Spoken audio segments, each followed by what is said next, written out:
बहुत ही खुश और बहुत ही हैप्पी होंगे। तो लीजिए हमारे नए एपिसोड के साथ मैं फिर से तैयार हूँ आपसे ढेर सारी बातें करने के लिए।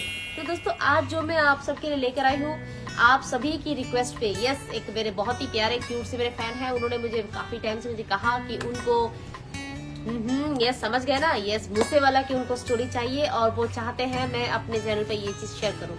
तो दोस्तों यस मैंने आपकी रिक्वेस्ट मान ली है और आज मैं उनके ऊपर ये वीडियो बना रही हूँ।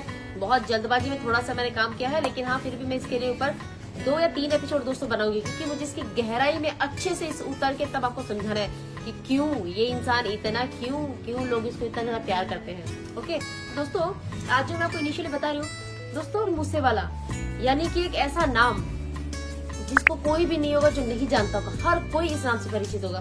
दोस्तों कहते हैं कि जब कोई रिवोल्यूशनरी जो चीजें होती है ना, यानी क्रांतिकारी, तो अपने आप एक क्रांतिकारी नाम है ये, क्योंकि उसने यानी जैसे वाला उसने दोस्तों अपनी जिंदगी में ऐसे ऐसे बड़े काम किए, छोटी सी जिंदगी में ना उसने इतनी सब चीजें की है कि लोग आज तक उन सब चीजों को याद करते हैं बिल्कुल।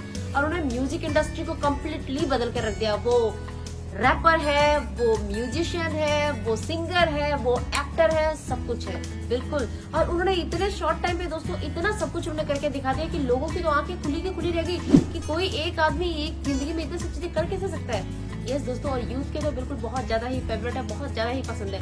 तो उन्होंने अपनी लाइफ में कैसे चीजें करी, किस तरह से ना अपने आप को लाइफ में आगे बढ़ाया, कैसे मुसीबतों से हटके अपने आप को बिल्कुल उन्होंने उस जगह पर लेकर आया किसी तरह से भी ना, क्योंकि ऐसा नहीं है दोस्तों, प्रॉब्लम हर किसी की लाइफ में होती है, हर किसी की लाइफ में होती है, लेकिन उन प्रॉब्लम को कैसे निपटा जाए और उन प्रॉब्लम को ही हमारी ताकत कैसे बनाया जाए, ये सीखना बहुत इंपॉर्टेंट है। ये हम लोग इस मूसे वाला से सीख सकते हैं, बिल्कुल सीख सकते हैं दोस्तों। मूसे वाला दोस्तों एक बहुत ही सिंपल, अपने उनके बचपन की अगर स्टोरी बताऊं तो बचपन में बहुत ही सिंपल और सीधे साधे बच्चे थे वो, लेकिन ना 5 साल की उम्र से ना उनके मन में ना गाने का इनका बड़ा उनको लगा था। कुछ न कुछ गाते रहते थे घर पे, इधर उधर कहीं पे प्रैक्टिस कराए, कहीं और कहीं मौका मिला तो जरूर गाते थे, पढ़ाई भी कर रहे थे, लेकिन उनको 5 साल की उम्र से उसको एक चीज का बड़ा शौक था गाने का। तो दोस्तों जब उनकी पढ़ाई कंप्लीट हो गई और उसके बाद में जब वो अपना काम वाम करने लगे तो धीरे धीरे उनको लगा क्यों ना मैं इस शौक को भी पूरा करूं और साथ के साथ ये चीजें करूं। तो उनको लगा कि मैं गाने ना अगर मैं सुनाऊं किसी को तो वो ज्यादा अच्छे रहेंगे। तो उसके लिए गाने तो उन्हें आते नहीं थे, तो उन्होंने सोचा चलो मैं किसी गीतकार को ढूंढता हूँ जो मेरे गाने लिख दे। तो उनकी बातचीत हुई कुछ लोगों के साथ में, तो एक जो काफी उस टाइम पे थोड़ा फेमस था गीतकार, मैं नाम नहीं लेना चाहूंगी दोस्तों, तो उन्होंने उसको बोला कि ठीक है चलो तुम्हारे लिए गाने मैं लिखता हूँ, तुम आओ। तो बेचारा मूसे वाला एकदम इतना तैयार वैयार हो गया सब कुछ करके एकदम, क्योंकि बहुत ही डेडिकेटेड दोस्तों, अपने काम को लेकर बिल्कुल जज्बा जुनून से बिल्कुल भरपूर। तो वो मिलने के लिए पहुंचा उनसे और वो इतनी लंबी जर्नी 10 घंटे की ड्राइविंग करके बाद वहां तक उनके पास पहुंचा। और जैसे ही पहुंचा तो पहुंचने के बाद न तो गीतकार मिला और गीतकार का एक टका सा जवाब आया कि मुझे अभी वक्त नहीं है, फिर अगले दिन आना तब तुम बता दो। मूसे वाला को इतना गुस्सा आया, इतना गुस्सा आया, उसे लगा यार देखो मुझे गाने नहीं लिखने आते तभी मैं उनसे हेल्प लेना था, तो कम से कम किसी के टाइम की तो कदर रखो। आप माना बड़े हो कोई बात नहीं, आपकी चीजें हो सकती हैं, लेकिन कम से कम जो दूसरे वाला सामने वाला अपनी जिंदगी की नई शुरुआत आपके पास लेके आ रहा है, उसने कितने सपने सजाए होंगे, उसने कितनी उम्मीदें रखी होंगी, उसने कितना कुछ सोचा होगा अपनी जिंदगी को लेके। तो वो जो दिन था ना दोस्तों, वो मूसे वाला की लाइफ का ना टर्निंग पॉइंट साबित हुआ, क्योंकि उस एक घटना ने ना उसको इतना अंदर से तोड़ दिया और उसने फिर अपने आप को मन में ये ठान लिया कि चाहे कुछ भी हो जाए, गाने ना मैं सिर्फ अपने ही लिखे हुए गाऊंगा और मैं किसी के गाने नहीं गाऊंगा।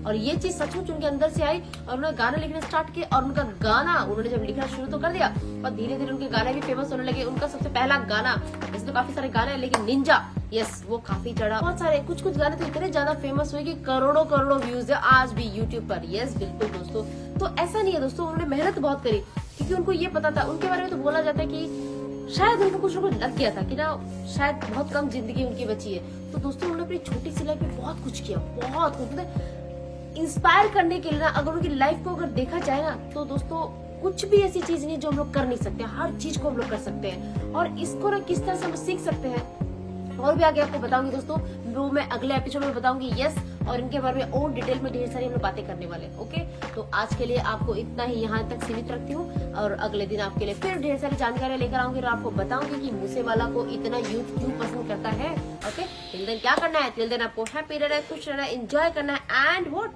यस बी बिंदास। टिल देन चलो बाय।